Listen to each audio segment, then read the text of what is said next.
Unique show चुना है हमने आपके लिए। जैसे कि देश स्वतंत्रता दिवस मना रहा है, तो हमने सोचा कि हमारी पॉपुलेशन का एक स्पेशल सेगमेंट के लिए हम एक स्पेशल शो लेकर आए। और हमेशा की तरह हमारे साथ हैं जी बिजनेस के managing editor Anil Singhvi sir. बहुत बहुत स्वागत है, बहुत बहुत शुक्रिया। इंटरेस्टिंग थीम चुनी है सर इस बार आपने, इंटरेस्टिंग टॉपिक है। तो सबसे पहले तो बताएं, मिलेनियल्स ये होते कौन है? देखिए दीप, देश 75वीं वर्षगांठ मना रहा है स्वतंत्रता दिवस की। वैसे तो 75 ईयर्स बहुत होते हैं, लंबा समय होता है, लंबा सफर होता है, लेकिन इस वक्त हिंदुस्तान सबसे ज्यादा यंग है जी, क्योंकि हमारी जो यंग पॉपुलेशन है वो वर्ल्ड की एवरेज से बहुत ज्यादा है जी। ग्लोबली 23% लोग हर एक देश में यंग पॉपुलेशन वाले हैं और हमारे यहाँ 34% है। वाओ। यानी कि 1/3 पॉपुलेशन हमारी यंग है। बिल्कुल। और इस यंग पॉपुलेशन में एक शब्द जो पिछले साल 2 साल से बड़ा चर्चा में चल रहा है, मिलेनियल्स। मिलेनियल्स का मतलब ये कि जो लोग इस वक्त 25 साल से लेकर 40 साल की उम्र में हैं। ओके। और ये 25 साल से 40 साल की उम्र वाले लोग हैं ना, जिनको हिंदी भाषा में कहें तो कमाऊ पूत हैं। हाँ। यही कमा रहे हैं, सबसे ज्यादा कमा रहे हैं। हाँ। है ना, जो लोग इस वक्त पैदा हुए हैं और जो कमा रहे हैं, मतलब 1981 से लेकर 1996, ये 15 साल का जो पीरियड है, इस दौरान जो लोग पैदा हुए हैं उन्हें हम मिलेनियल्स कहते हैं। और हमने सोचा कि जब बात यंग इंडिया की है, हमारी यंग पॉपुलेशन सबसे ज्यादा है, तो फिर एक शो इस यंग पॉपुलेशन के लिए किया जाए। तो ऐसा नहीं कि 40 से ऊपर आपकी उम्र है तो आप ये शो नहीं देख सकते या नहीं देखना चाहिए, या 25 से कम है तो भी आपके काम का नहीं, लेकिन 25 से 40 इनके लिए तो बहुत काम का है। उस कैटेगरी में आप भी हैं जी। बिल्कुल। तो आप मिलेनियल्स हैं। मैं तो बच गया थोड़ा सा 10 साल से, नहीं तो 10-11 साल पहले। दिल से तो है ही। हाँ, दिल से तो बिल्कुल 100% है, इसमें कोई डाउट नहीं। दिल से भी, फिटनेस के हिसाब से अरे 100% आजकल तो और भी ज्यादा। तो ये बेसिकली जो 25 से 40 साल की उम्र के लोग हैं उन्हें हम आम भाषा में मिलेनियल्स कहते हैं। और ये शो उन्हीं के लिए खास तौर से बनाया है। कोई स्पेशल इंपॉर्टेंस कि हाँ। मिलेनियल्स पर ही फोकस हमने हाँ करा है? बिल्कुल है। देखो, हमने क्या पढ़ा है स्कूल में, जी 25 साल की उम्र में आदमी जोश में होता है जी, है ना, सही बात। और 75 साल की उम्र में होश में। है ना, पूरी जिंदगी देख ली भाई, हमने दुनिया देखी है, बाल ऐसे ही सफेद नहीं किए धूप में, ये सारी चीजें होती है। हमने थीम ही बदल दी। हम ये कह रहे हैं, अगर आप मिलेनियल्स हैं, आप इस ब्रैकेट में हैं उम्र के, तो आप इस फॉर्मूला को रिवर्स कर दीजिए। अच्छा। जिंदगी आराम से जीनिए, लंबी जीनिए, बढ़िया दमदार तरीके से जीनिए। तो 25 साल की उम्र में आइए होश में, ओके, और 75 साल की उम्र में आइए जोश में। ये हमने बदला है। क्यों? ये वक्त है ना, 25 साल की उम्र का लोगों का ऐसा होता है कि ये भी करना है, वो भी करना है, ऐसा भी करना है, वैसा भी करना है। जिंदगी में सारे टू डू लिस्ट जो आपकी होती है, बकेट लिस्ट, ये टिक करनी, वो टिक करनी, सारी होती है। अच्छी बात है, होनी चाहिए।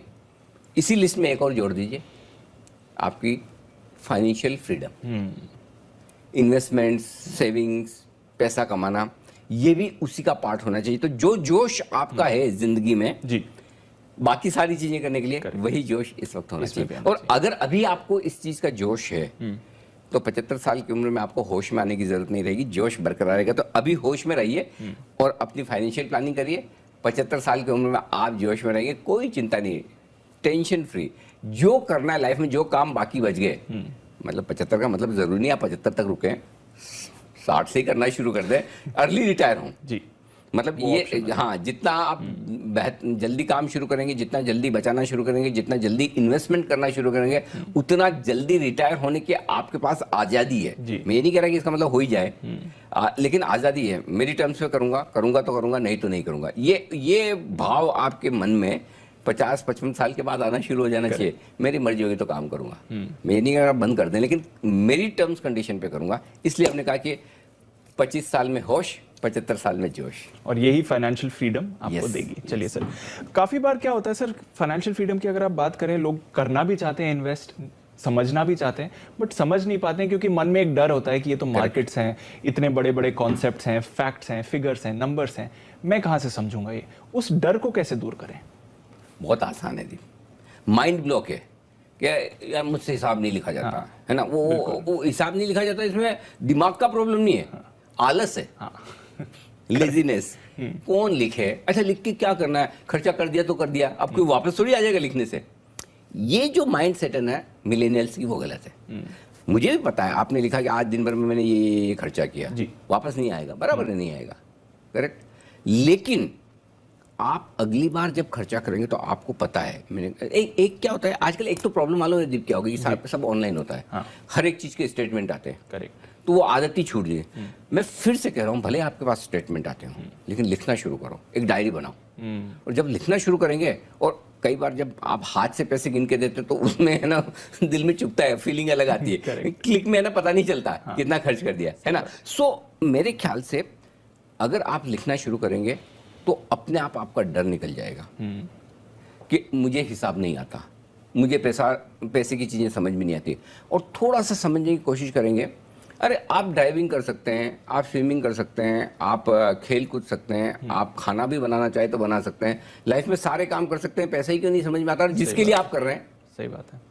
अगर आपको ये पता है कि आपको सैलरी बढ़ानी है और आप मेरे पास आके नेगोशिएट कर सकते हैं, सर सैलरी बढ़ाओ, ठीक है, तो फिर इस चीज़ में कहाँ दिक्कत है कि जो बढ़ी हुई सैलरी है या घटी हुई सैलरी है उसमें मुझे कैसे अपने फाइनेंस को मैनेज करना है। ऑनेस्टली एक सेंटेंस में बोलूँ मैं आपको जी, फाइनेंस, सेविंग, इन्वेस्टमेंट हलवा खाने जितना आसान है। क्या बात कर रहे हैं। एग्जैक्टली बस फर्क इतना ही है, जैसे आप हलवा गर्मा गर्म नहीं खा सकते, हाँ। है ना, कि तुरंत बना जल्दी से मुंह में डाल दिया, वो नहीं। वैसे ही एकदम जल्दी से नहीं समझेंगे, थोड़ा सा टाइम देंगे। जितना हलवा ठंडा होने के लिए जितना टाइम देना पड़ता है ना, हाँ। सब्र रखना पड़ता है, वैसे 3 महीने 6 महीने अगर आप दिमाग लगाएंगे ना, बहुत ईजी समझ में आ जाएगा। और ये समझने का जो फायदा होगा वो आपको 25 से 40 साल की उम्र में, मिलेनियल वाली उम्र में नहीं, लाइफ लॉन्ग मिलेगा। आपको कोई बेवकूफ बना नहीं सकता। समझ का सबसे बड़ा फायदा, 4 सवाल आपने इंटेलिजेंट पूछ लिए अपने फाइनेंशियल एडवाइजर से, या आप खुद अगर डायरेक्टली इन्वेस्ट कर रहे हैं उससे पहले, तो फिर आपने मतलब आधी जंग जीत ली है। सो मेरे ख्याल से कोई मुश्किल काम नहीं है बिल्कुल। और बाकी फिर भी मुश्किल लगता है तो हम बैठे ही इसीलिए रोज ही आप बताते हैं आसान भाषा में समझाने के लिए, बिल्कुल। ताकि आपके बाउंसर न जाए, जो हम बोल डालें वो आप खेल पाएं, है ना, और अच्छे से खेल पाएं। सो आई थिंक मेरे ख्याल से समझना आसान है। दिमाग में है आपके कि नहीं समझ सकता, बस मेंटल ब्लॉक हटाना है, हटा दो, मन बनाना जरूरी है। 100% मतलब फाइनेंशियल इंक्लूजन होना ही चाहिए। हिंदुस्तान का हर मिलेनियल फाइनेंस समझे, इन्वेस्टमेंट समझे, सेविंग समझे, ये जरूरी है। It's part of life. Correct sir. शुरुआत कैसे करें फिर? हड़बड़ी से, जल्दबाजी से। अब आप कहेंगे जल्दी का काम शैतान का होता है, करेक्ट। मैं कहूँगा लेकिन यही एक ऐसा स्पेस है जहाँ जल्दबाजी और हड़बड़ी करेंगे तो अच्छा है।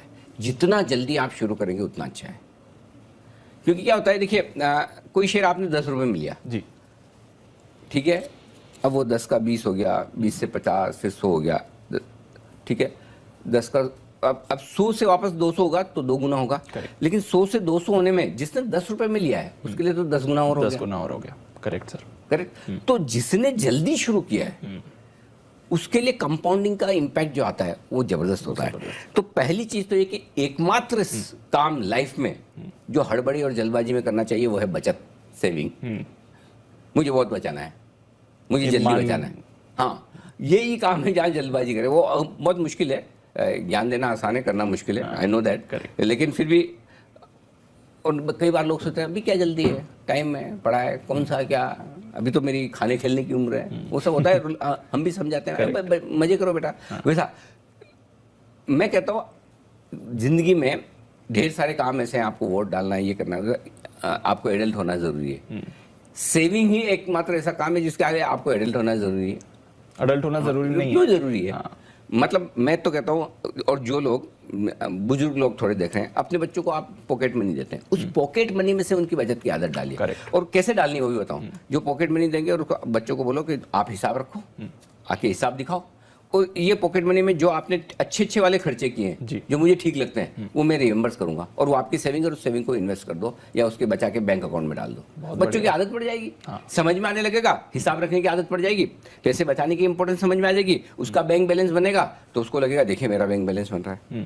भाई ये छोटे तरीके हैं, लेकिन इससे आपके बच्चे एकदम क्या कहना चाहिए, वेल क्वालिफाइड हो जाएंगे इन्वेस्टमेंट को समझने के लिए। सो मेरे ख्याल से कोई ज़रूरी नहीं कि आप इंतज़ार करें कि मैं तो 35 साल, 30 साल, 40 साल मिलेनियल वाली ये जो रेंज है उसको पार कर लूँ, उसके बाद समझूं। इसकी शुरुआत आप जल्दी से कर सकते हैं। तो जितना जल्दी हो सके सेविंग की आदत डाल लें। 100%। सर, सबसे बड़ा डिस्क्लोजर जो हमेशा आता है, सब्जेक्ट टू मार्केट रिस्क। हाँ। रिस्क समझना जरूरी होता है। या काफी बार लोग रिस्क की वजह से निवेश नहीं करते हैं। तो इन्वेस्ट करना अगर आप कर रहे हैं तो क्या सेफ्टी रहें, कौन से रिस्क को ध्यान में रखें? देखिए, रिस्क तो हर पल पे। अब आज मैं घर से ऑफिस ड्राइव करके आ रहा हूँ, क्या रिस्क नहीं है?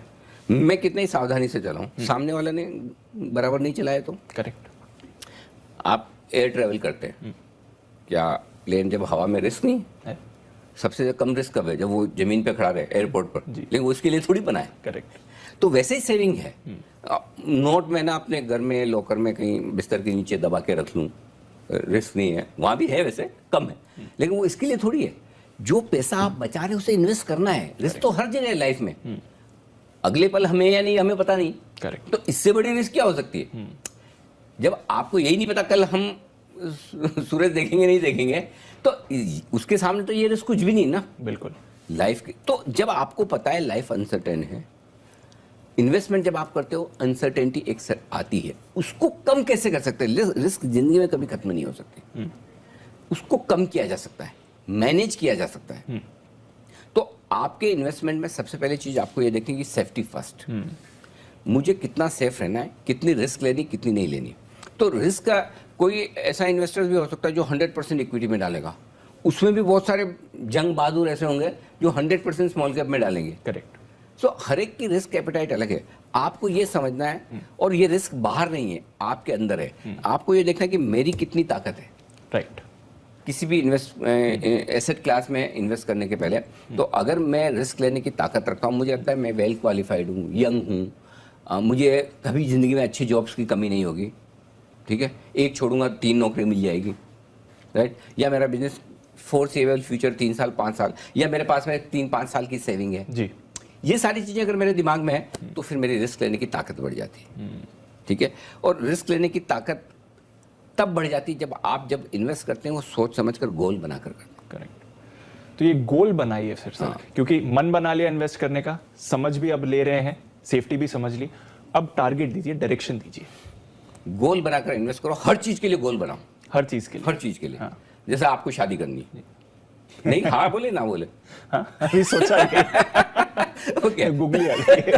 तो उसके लिए गोल बनाओ कि भाई मुझे इतना खर्चा करना होगा, मुझे बाद में घर खरीदना है, उसके लिए इतना खर्चा होगा, गाड़ी खरीदनी उसके लिए इतना खर्चा होगा, फॉरेन वर्ल्ड टूर पे जाना है। हाँ, होता है ना? तो हर एक चीज के लिए आपका गोल बेस्ड इन्वेस्टिंग जब करेंगे कि 3 साल बाद इस चीज के लिए पैसे लगेंगे, 5 साल, जैसे मेरी लाइफ में गोल क्या होगा, बच्चे पढ़ने जाएंगे, बड़ी पढ़ाई करेंगे, बड़ा खर्चा होगा, इस तरह के शादी करनी होगी उनकी, हो सकता है बड़े घर में शिफ्ट करना पड़े। तो इस तरह के हर उम्र के लिए अलग अलग गोल्स होते हैं। आप उस गोल के हिसाब से कब कितना पैसा लगेगा, फिर बैकवर्ड कैलकुलेशन कीजिए, उसके लिए कितना बचाने की जरूरत है। तो फिर होगा ये, अरे चाहिए तो इतना, बच इतना कम रहा है, अब क्या करें?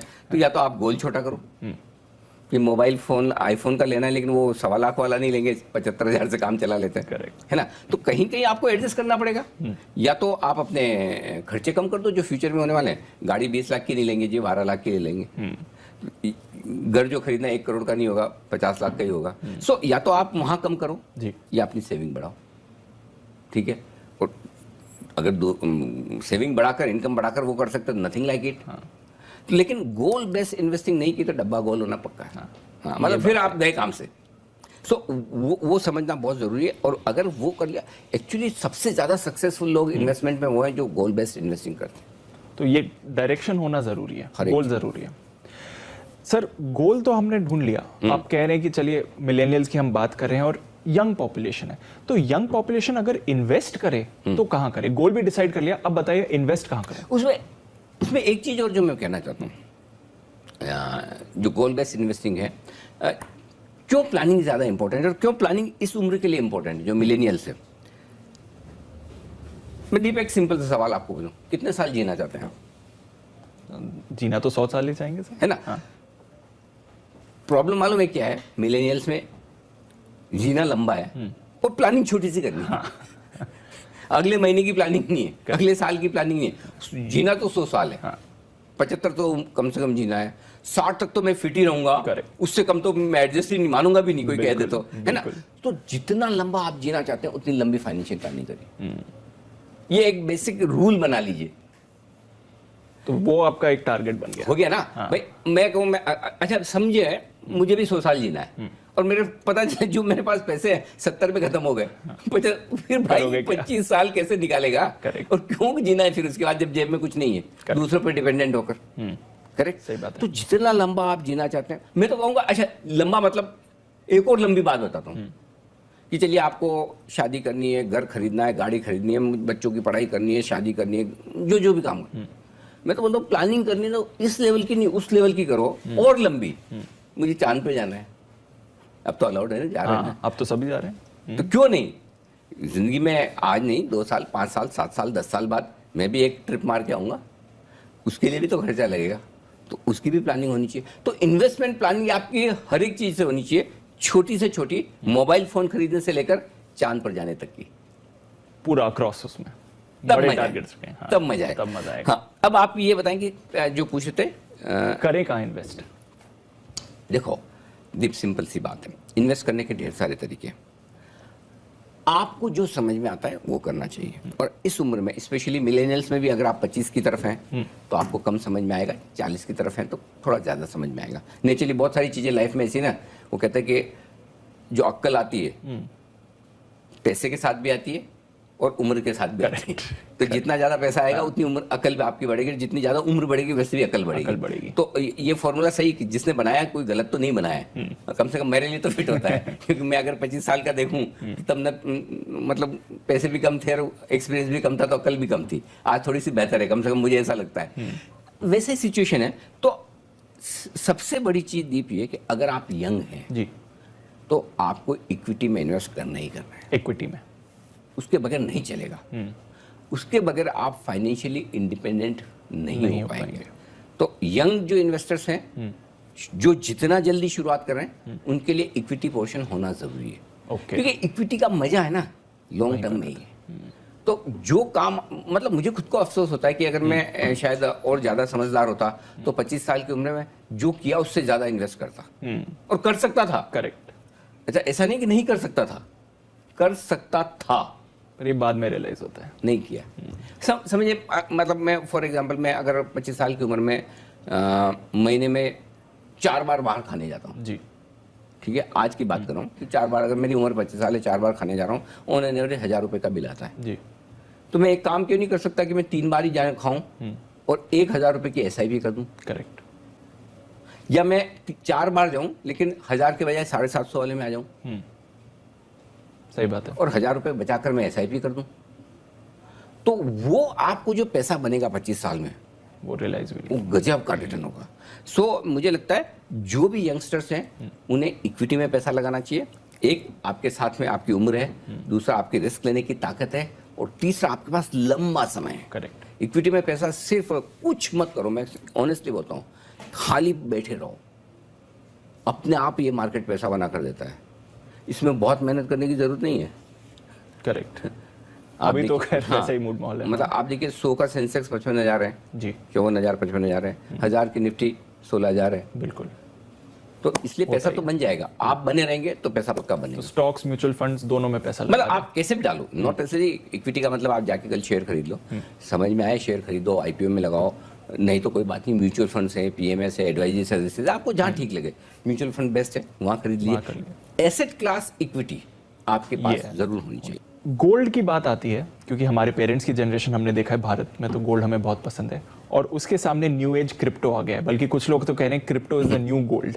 आपकी कहाँ प्रेफरेंस है, गोल्ड वर्सेस क्रिप्टो? देखो, गोल्ड पिछली जनरेशन के लिए और क्रिप्टो अगली जनरेशन के लिए, मेरे लिए तो कोई दोनों ही नहीं है सिंपल है। मैं गोल्ड के लिए बहुत यंग हूँ और क्रिप्टो के लिए बहुत ओल्ड हूँ। तो देखिए, मेरा जो मैंने पढ़ा है, जो समझा है कि जो चीज़ समझ में आए वहाँ पैसा लगाए, तो मुझे क्रिप्टो समझ नहीं आता। और समझ में नहीं आने के ऐसे रीजन नहीं कि मेरा भी माइंड ब्लॉक है दूसरों की तरह। इस समझ में नहीं आने का मतलब है कि कुछ कुछ चीज़ें ऐसी जो उसे एसेट क्लास के तौर पर क्लासीफाई नहीं कर पाती ढंग से, कि कुछ तो करेंसी, मतलब करेंसी में कुछ तो बेसिक्स जो होती है करेंसी की, वो मिसिंग है। हो सकता है हम लेट हैं, हम समझे तब तक देर हो जाए, लेकिन मेरा पॉइंट है कि अगर आप समझ कर सकते हैं बहुत बढ़िया, और समझ कर नहीं कर सकते तो उतना ही करें कि पैसा डूब जाए तो दिक्कत नहीं। सो गोल्ड थोड़ा आपके पोर्टफोलियो में होना चाहिए। मिलेनियल है, लाइफ में मजा लेना है, किक है, जोश चाहिए, तो थोड़ा आपके क्रिप्टो हो, बट वो रिस्की बहुत है। सो कम रिस्क, बिल्कुल कम रिस्क में जाना है, थोड़ा गोल्ड है। तो मेरा ये समझना है कि क्रिप्टो शायद उसके लिए मेरी जनरेशन लेट है।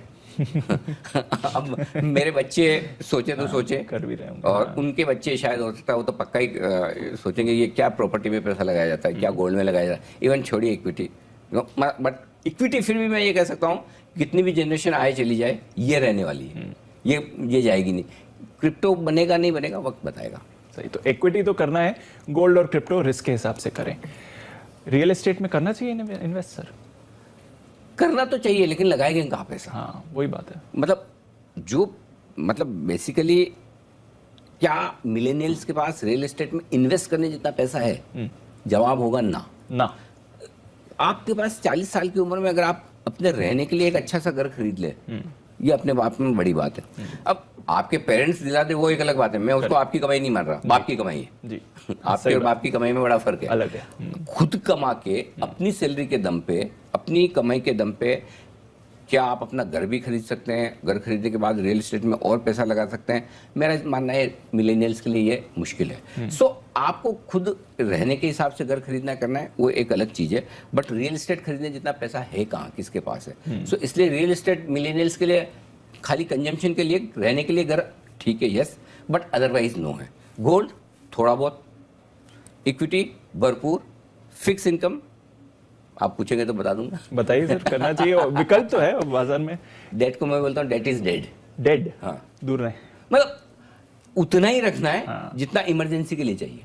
अच्छा, भाई इमरजेंसी हो जाए, वैसे तो आजकल क्या है, पर्सनल लोन, क्रेडिट कार्ड्स इतने हो गए। आज के 25 साल दीप जब मैं मिलेनियल होता तब कुछ नहीं थे जी, थे ही नहीं कुछ। सही बात है। मतलब पर्सनल लोन दोस्तों से ही लेना पड़ता था, करेक्ट। कौन से क्रेडिट कार्ड, कहाँ जाके आप निकाल लो तुरंत, यहाँ कौन से पर्सनल लोन, करेक्ट। मतलब आज तो लोन देने वाले ज़्यादा हैं, लेने वाले कम हैं, वैसा हाल हो गया है ना। सो वो टाइम अलग था।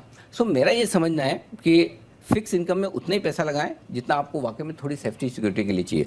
मिलेनियल्स के लिए जितना डेट एक्सपोजर कम होगा उतना बढ़िया है। ओके, अगर आपका कोई फाइनेंशियल गोल ऐसा है उसकी वजह से आपको डेट में जाना है तो ठीक है, अदरवाइज नहीं। तो इक्विटी सबसे ज्यादा है, बाकी फिर अपने प्रेफरेंस के हिसाब से, और डेट से दूर ही रहें तो अच्छा है। मिनिमम ठीक है सर। पूरा वैसे तो आपने समझा दिया सर कि क्या अप्रोच होनी चाहिए इन्वेस्टर्स के लिए, मिलेनियल इन्वेस्टर्स के लिए, और किस तरह से फाइनेंशियल फ्रीडम चूज करें।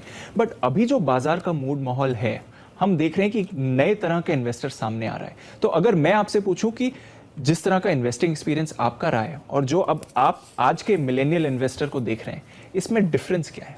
बहुत बड़ा डिफरेंस है दीप, जो हमने पढ़ा है और जो अब हो रहा है। अच्छा, मतलब मैं प्राइमरी स्कूल से लेकर सीए तक जो मैंने पढ़ा है, हमको एक बात घोट के पढ़ाई गई थी जी, रट्टा मार के। जो आंख से देखा उसी पे भरोसा करो। ओके, हाँ, देखा ना आंख से, पढ़ा ना, वही सही है, जो है वो है। मतलब if you see it you believe it, नहीं देखा है तो उस पर बिलीव मत करो। अब जमाना बदल गया, मिलेनियल्स के जमाने में और नेक्स्ट जनरेशन में if you believe it you will see it. अगर आपने सोचा कि एक जमाने में ये मोबाइल फोन इसकी जरूरत नहीं पड़ेगी, मैं ऐसे ही फोन करूंगा, हेलो दीप, हो सकता है, पॉसिबल है, हो सकता है, हाँ, डायरेक्ट ऐसे ही हो जाए ना। हाँ। मतलब हम तो वो लैंडलाइन वाले फोन और कोइन डाल के वाले जमाने से सोच भी नहीं सकते थे हर एक के पास मोबाइल होगा, करेक्ट। मतलब ये तो लग्जरी नहीं रही। सो चीजें जिस तरह से बदल रही हैं, टेक्नोलॉजी जिस तरह से बदल रही है, सो और वही तरीके से इन्वेस्टमेंट भी बदलेंगे। कौन सोच सकता था कि दुनिया की सबसे ज्यादा मार्केट कैप वाली कंपनियों के पास हार्डली कुछ एसेट्स होंगे जी, हाँ, हवा में ये सारी इंटरनेट में है, इंटरनेट में, सही है ना। सो तरीके बदल, पैसा वहां बन रहा है। स्टील सीमेंट में बड़ी मुश्किल से थोड़ा बन गया, लेकिन ऐसी कंपनियों में पैसा बन रहा है जिनके पास कुछ नहीं। सो तरीके बदल रहे हैं, और इसीलिए जो मिलेनियल्स हैं उनके लिए मंत्र ये, if you believe it you will see it. So investing में भी if you believe it you will see it, और उन्हीं कंपनियों में, उन्हीं तरह के एसेट क्लास में, उन्हीं तरह के शेयरों में पैसा लगाने का वक्त है। तभी आप, है ना, जब मिलेनियल से 75 साल की उम्र में आप देंगे तो उसी तरह से जैसे देश 75 साल की साल में जो आज़ादी का जश्न मना रहा है एकदम फ्री होकर, हमें किसी का डर नहीं हिंदुस्तान को, बिल्कुल, हम अपने आप में एक सुपर पावर है, वैसे ही आप अपने आप में सुपर पावर फील करेंगे कि मुझे किसी का डर नहीं, आई एम फाइनेंशियली फ्री एकदम। तो वो कॉन्फिडेंस अब फाइनेंशियल फ्रीडम ही आपको देगी। बिल्कुल सर, बहुत बहुत शुक्रिया अनिल जी समझाने के लिए मिलेनियल्स क्या होते हैं और उनके लिए फाइनेंशियल फ्रीडम क्यों जरूरी है, किस तरह से आप अपने लिए फाइनेंशियल फ्रीडम क्रिएट कर सकते हैं ताकि जब आप अपना 75वां सालगिरह मनाएं तो फिर आपको ये सारे बेनिफिट मिलने चाहिए, उससे पहले भी मिल सकते हैं। पर बहुत बहुत शुक्रिया अनिल सर हमें ये पूरा कॉन्सेप्ट समझाने के लिए। फाइनेंशियल फ्रीडम फॉर मिलेनियल्स, ये था हमारा खास शो। बहुत बहुत शुक्रिया हमारे साथ जुड़ने के लिए।